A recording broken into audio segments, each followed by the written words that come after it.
प्रधानमंत्री ने कल शाम वाराणसी के नमो घाट पर काशी तमिल संगमम 2023 के दूसरे चरण का किया उद्घाटन। कहा, काशी और तमिलनाडु के बीच का संबंध भावनात्मक होने के साथ साथ रचनात्मक भी है। पवित्र ग्रंथ गीता की महाआरती व महापूजन तथा गीता के श्लोकों के उच्चारण के बीच कुरुक्षेत्र के अंतर्राष्ट्रीय गीता महोत्सव 2023 का हुआ आगाज। और पंजाब के किसानों को आर्थिक शोषण से बचाने और मानक बीजों, खादों और कीटनाशकों की सप्लाई यकीनी बनाने के लिए फ्लाइंग स्क्वाड की 5 टीमों का गठन।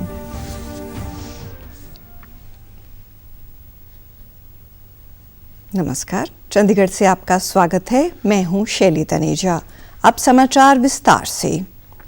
प्रधानमंत्री नरेंद्र मोदी ने कहा कि काशी और तमिलनाडु के बीच का संबंध भावनात्मक होने के साथ साथ रचनात्मक भी है और काशी तमिल संगमम ऐसा मंच बन गया है जिसने दोनों क्षेत्रों में जीवन के हर क्षेत्र से जुड़े लोगों को एक दूसरे के साथ संवाद का अवसर प्रदान किया है। प्रधानमंत्री ने कल शाम वाराणसी के नमो घाट पर काशी तमिल संगमम 2023 के दूसरे चरण के उद्घाटन के मौके पर उन्होंने कहा कि काशी तमिल संगमम एक भारत श्रेष्ठ भारत के विचार को निरंतर सुदृढ़ बना रहा है और इसी भावना से सरकार ने काशी तमिल संगमम और सौराष्ट्रीय तमिल संगमम का आयोजन किया है। अब विभिन्न राज्यों में उनके स्थापना दिवस मनाए जाते हैं। संसद में पवित्र सेंगोल की स्थापना भी इसी एक भारत श्रेष्ठ भारत की भावना का प्रतीक है। प्रधानमंत्री ने कन्याकुमारी वाराणसी तमिल संगमम रेलगाड़ी को भी रवाना किया। उन्होंने नमो घाट पर आयोजित प्रदर्शनी का भी दौरा किया जो तमिलनाडु की विरासत को दर्शाती है। केंद्र सरकार की योजनाओं को लोगों तक पहुंचाने के लिए विकसित भारत संकल्प यात्रा राजस्थान, मध्य प्रदेश, छत्तीसगढ़ और मिजोरम के गांव-गांव तक जा सकेगी। प्रधानमंत्री नरेंद्र मोदी ने वीडियो कॉन्फ्रेंसिंग के माध्यम से यात्रा को हरी झंडी दिखाकर रवाना किया। इन राज्यों में विधानसभा चुनावों के कारण इस यात्रा को शुरू नहीं किया जा सका था। इस कार्यक्रम के दौरान प्रधानमंत्री ने विकसित भारत संकल्प यात्रा के लाभार्थियों से भी संवाद किया। मुझे तो गांव से गरीब व्यक्ति तक, शहर की झुग्गी झोपड़ी तक सरकार के सभी लाभ पहुंचाने हैं और बिना मुश्किल को पहुंचाने हैं और इसलिए ये गाड़ी चल पड़ी है। ये मोदी की गारंटी वाली गाड़ी है ना, वो आपके लिए है। ये लोगों को जो रोजगार दे रही है उनके जीवन में क्या बदलाव आया है, क्या अनुभव आता है आपको? सर, उनको पहला काम नहीं था सर, कोरोना में भी उनको काम नहीं मिल रहा था, पर मैं कोरोना के टाइम में भी टिफिन बना। प्रधानमंत्री ने अटल पेंशन योजना और प्रधानमंत्री जीवन ज्योति बीमा योजना का भी जिक्र किया और कहा कि इससे अब तक 17,000 करोड़ रुपए लोगों को प्रदान किए जा चुके हैं। देश भर से हजारों विकसित भारत संकल्प यात्रा लाभार्थी कार्यक्रम में शामिल हुए जिन्होंने प्रधानमंत्री से संवाद में अपने अनुभवों को साझा किया। केंद्र सरकार की ओर से चलाए जा रहे व्यापक जनसंपर्क पहल विकसित भारत संकल्प यात्रा को पूरे देश में अच्छा रिस्पांस मिल रहा है।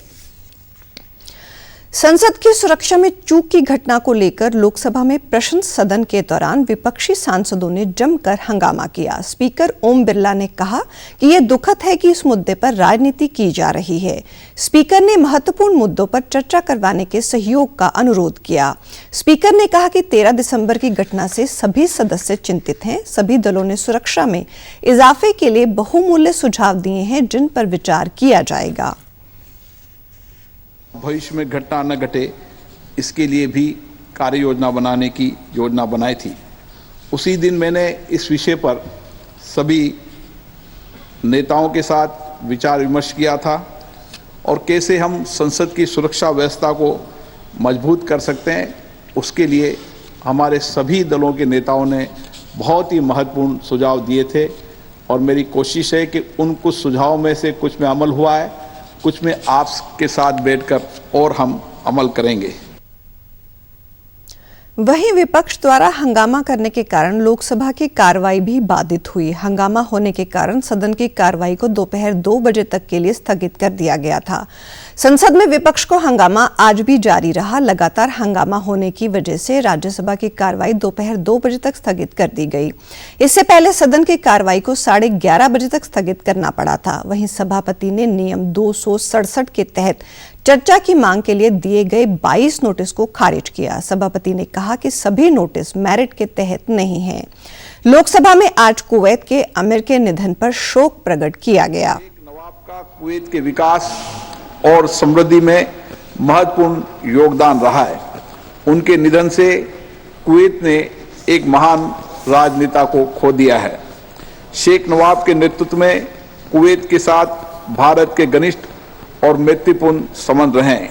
कुवैत में रहने वाले भारतीय समुदाय के लोगों को भी उनकी कमी हमेशा महसूस होगी।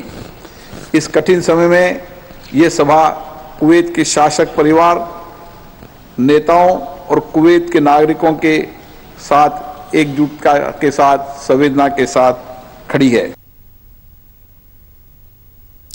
केंद्रीय मंत्री जितेंद्र सिंह ने कहा कि चालू वित्त वर्ष के 9 महीनों के दौरान देश में स्पेस स्टार्टअप के निजी क्षेत्र में $10 अरब से अधिक का निवेश आकर्षित किया है। उन्होंने कहा कि भारत की अंतरिक्ष अर्थव्यवस्था आज $8 अरब की है, लेकिन 2040 तक ये कई गुना बढ़ जाएगी।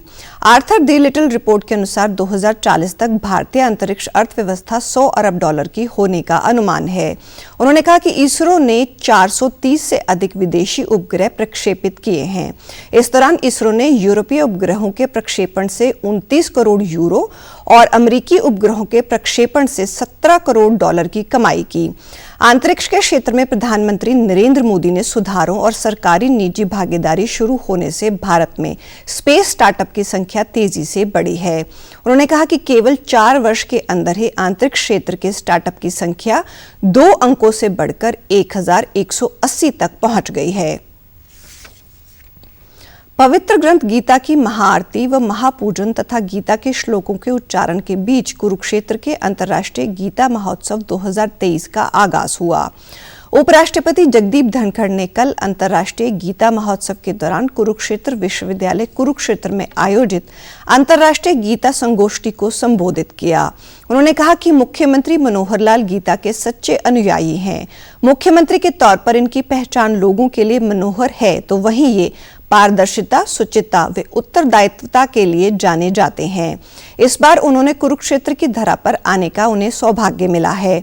उन्होंने कहा कि जब वर्ष 2014 में प्रधानमंत्री नरेंद्र मोदी कुरुक्षेत्र में गीता जयंती कार्यक्रम में गए थे, तो मुख्यमंत्री को गीता के संदेश को देश विदेश में पहुंचाने का विजन दिया था और मनोहर लाल वर्ष 2016 से लगातार अंतर्राष्ट्रीय स्तर पर गीता महोत्सव मना रहे हैं। के लिए मनोहर है, उसका एक कारण है, ये गीता के अनुयायी है। पूरे देश में इनका नाम एक बात के लिए जाना जाता है, पारदर्शिता, शुचिता, उत्तरदायित्वता। ये गीता को इन्होंने जमीनी हकीकत बनाया जब गांव के बच्चे को बिना प्रयास के नौकरी का पत्र मिला। उन्होंने कहा कि अमृतकाल देश का गौरव काल है और 2047 तक हमें भारत को विकसित राष्ट्र बनाना है। इस अवसर पर मुख्यमंत्री मनोहर लाल ने उपराष्ट्रपति का स्वागत किया और कहा कि इस प्रकार की संगोष्ठियों के माध्यम से गीता का संदेश देश दुनिया में जाएगा। गीता केवल एक पुस्तक या ग्रंथ मात्र नहीं है, बल्कि जीवन का सार है। वास्तव में सूर्य को रोशनी दिखाने जैसा मेरे जैसा व्यक्ति जरूर सोचता है, क्योंकि बहुत ही विद्वान लोग इसके ऊपर अपना व्याख्यान देते हैं। गीता कोई केवल एक पुस्तक या ग्रंथ मात्र नहीं है, ये एक जीवन का सार है। और मैं ये कहता हूं कि ये सार्वभौमिक है, सार्वकालिक है। जब गीता संदेश भगवान कृष्ण जी ने सुनाया होगा, जो सार्थकता उस समय थी, आज भी सार्थकता उतनी उससे कम नहीं है।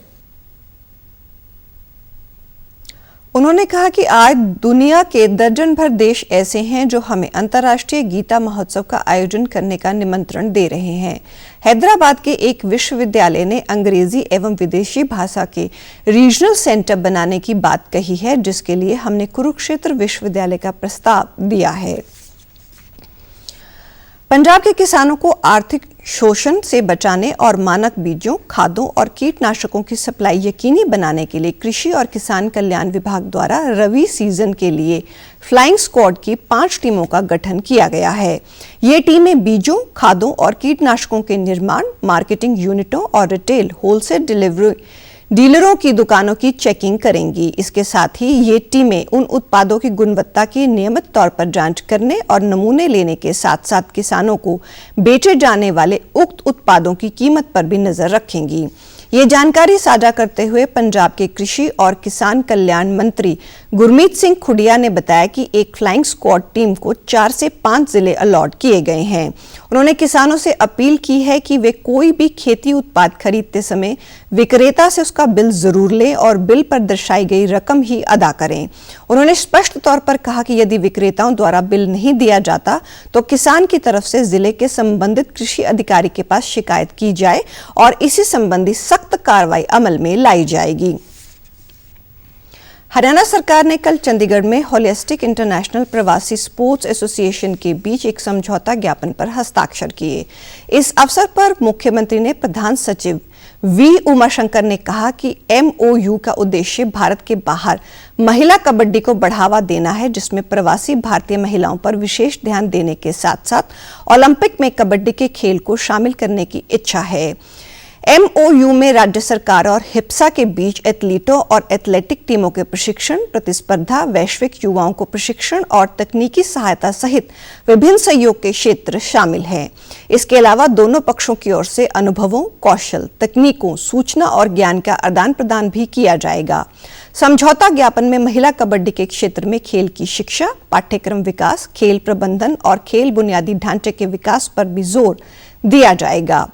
MOU में विश्व स्तर पर एक खेल के रूप में कबड्डी को बढ़ावा देने के क्षेत्र में विशेषज्ञों, सरकारी अधिकारियों, प्रशिक्षकों और एथलीटों का प्रशिक्षण, संयुक्त विकास और सामग्री का प्रकाशन भी शामिल है।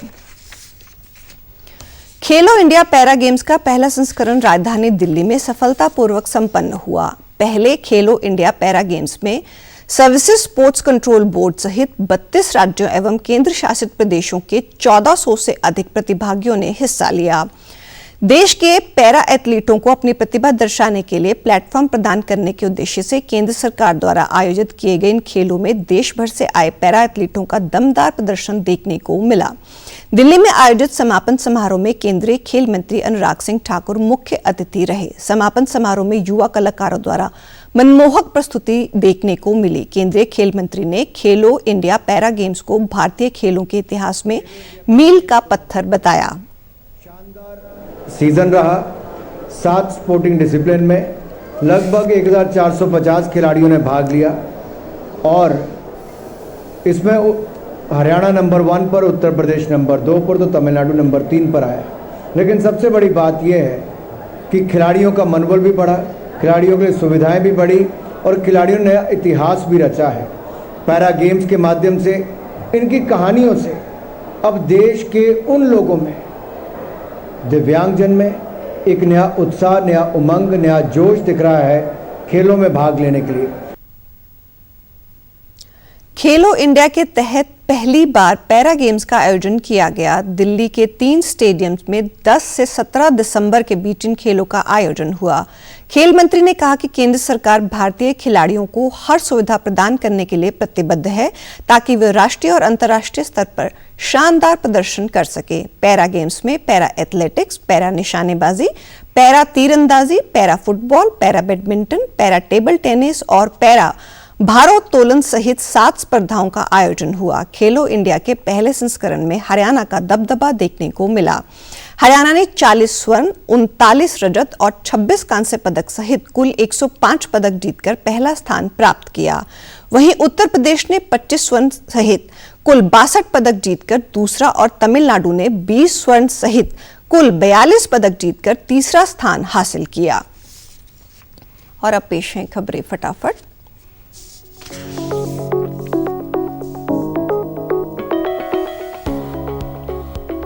उपराष्ट्रपति जगदीप धनखड़ ने 2 दिवसीय अटल स्वास्थ्य मेले का किया उद्घाटन। मेले में 48 सरकारी और निजी अस्पताल चिकित्सा शिविरों का कर रहे हैं आयोजन। रक्षा मंत्री ने डंडीगल में कल सशस्त्र बलों की परंपरा बनाए रखते हुए नवाचार अपनाने की आवश्यकता पर दिया जोर। 200 से अधिक फ्लाइट कैडेट्स ने इस परेड में लिया हिस्सा। पंजाब के मुख्यमंत्री ने बठिंडा में विकास क्रांति के अंतर्गत 1125 करोड़ रुपए के विकास प्रोजेक्ट किए शुरू।